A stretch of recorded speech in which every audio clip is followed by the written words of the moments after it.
হুজুর আমি আপনার এক বোন, মাহফিলে এসেছি, 1,50,000 টাকা আমি মাহফিলে দিব, মেহেরবানি করে আমার জন্য একটি দোয়া করবেন। আপনাদের দাড়ি আমার দেখতে খুব ভালো লাগে, আল্লাহ যেন আমার মুখে দাড়ি উঠায়।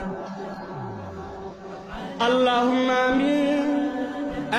রব্বুল আমিন, তুমি ইন্নাল্লাহ আলা কুল্লি শাইইন কাদির, কি পারো না তুমি?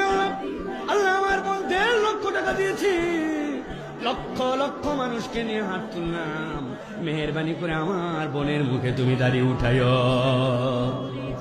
সারাদিন এই আমিনার দোয়া করলে মহিলার মুখে দাড়ি উঠবে। ঘুমাই গেছেন আপনারা? দাড়ি উঠবে। কোন মহিলা আপনার এরকম বেকুব আছে নাকি 1.5 লক্ষ টাকাতে দাড়ির দোয়া নিবে? কিন্তু মহিলার দাড়ি উঠে না, আর আপনি দাড়ি কাটে মহিলা সাজেন কে? কি সমস্যা আপনার? কিভাবে বুঝাবো আপনাকে?